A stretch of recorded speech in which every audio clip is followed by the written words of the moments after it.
Kasalukuyang magulo ang gitnang silangan. At kasunod ng bigmaan laban sa Iran, may mga bagong interes na lumiletaw na maaring magbago sa anyo ng reyon at ng buong mundo.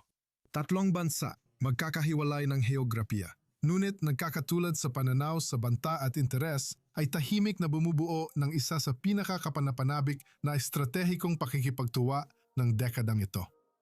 Kamakailan, ang India, Israel at United Arab Emirates ay lumampas na sa matibay nilang bilateral na ugnayan. At ang nabubuo ay walang iba kundi isang pambihirang bagay. Malakay ang oportunidad ng kooperasyon sa pagitan ng ating mga bansa at ekonomiya dahil sa magkatulad na pagpapahalaga at layunin para sa kapayapaan, pagpaparaya at kasaganaan. Walang magkatabing hangganan ang ating mga bansa, ngunit nagkakaisa sila sa hangaring kapayapaan at pagkilos para sa kaginhawahan at kasaganaan. Nakikita ko ang isang likas na alyansa sa pagitan ng Israel, UAE at India sa maraming paraan. Kung isa sa alang-alang ang teknolohiya at inobasyon ng Israel, at kung isa sa alang-alang ang kapital. At syempre, ang iba pang mahahalagang salik na taglay ng UAE. Sa teknolohiya, iba pang alok, laki, kakayahan sa depensa, at pagmamanupaktura ng India, nabubuo ang isang mahusay na alyansa kapag pinagsama-sama. Noong 2022, ang tatlong bansa kasama ang Estados Unidos ay nagtatag ng I2U2 na estratehikong pakikipagtuwang na naglatag ng pundasyon para sa umuusbong na trilateral na pagkakahanay na ito. Sa bagong mundo, dapat nating paghusayin ang kakayahan sa mabilis na pagtutulungan upang magamit ang mga komparatibong bentahe at maipares ang tamang makabagong teknolohiya sa tamang mapagkukunan. Dapat tayo mag-isip ng bago tungkol sa enerhiya, seguridad sa pagkain, teknolohiya sa tubig, depensa at kalakalan.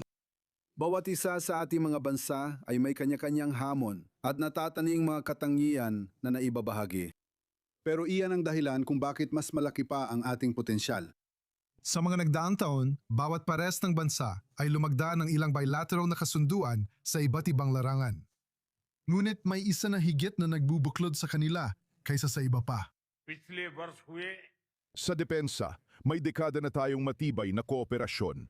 Ang Memorandum of Understanding na nilagdaan noong nakaraang taon ay magdadala ng bagong dimensyon sa ugnayan natin. Magsasama-sama tayong uusad sa magkasanib na pagpapaunlad, magkatuwang na produksyon at paglilipat ng teknolohiya.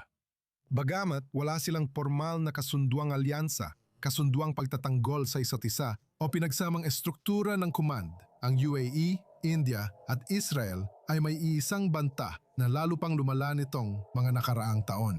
Sa panahon ng, alam mo na, kawalang katiyakan at matinding pagkakabaha-bahagi ng mundo, sa tingin ko ang nag-uugnay sa kanlurang Asya at Timog Asya ay ang India, UAE at syempre Israel. Kaya ito ay para labanan ang mga kapangyarihang gumagamit ng terorismo bilang patakaran ng Estado. Mula nang maganap ang mga pag-atake noong ika-7 ng Oktubre, lubang tumaas ang kooperasyon ng Hamas sa mga teroristang grupo mula Pakistan. Kasabay nito, pinalakas din ng Israel at India ang kanilang kooperasyon sa depensa, kaugnay ng digmaan sa Gaza at mga pag-atake ng Pakistan sa India at Kashmir. Mas lumalalim ang kooperasyon sa depensa ng Jerusalem at Abu Dhabi, kaugnay ng Iran. May lumalalim na pag-unawa na ang tatlong bansang ito ay may tunay na magkakaparehong banta. Kapag may pagkaunawa ang India, matagal na ring may pagkaunawa ang Israel. Ngayon, matapos ang mga banta, nagkaroon na rin ng pagkaunawa ang UAE. Kaya may mga magkakaparehong banta, may mga magkakaparehong ugnayan, at may lumalalim na ugnayan. Isang likas na alyansa sa pagitan ng mga bansang ito. Hindi lang magkakaparehong banta ang nag-uugnay sa mga bansa, kundi pati ang mga bagong karibal na alyansang gusto nilang labanan. May ibang alyansa na nabubuo sa pagitan ng Pakistan, Saudi Arabia at posibleng Turkey. Nung nakarang taon, sa panahon ng Operation Sindud, matapos ang pag-atake sa Pahalgaon Pera, nakita nating hindi lang mga Pakistani, kundi pati kagamitang Chino ang ginamit sa pag-atake sa India.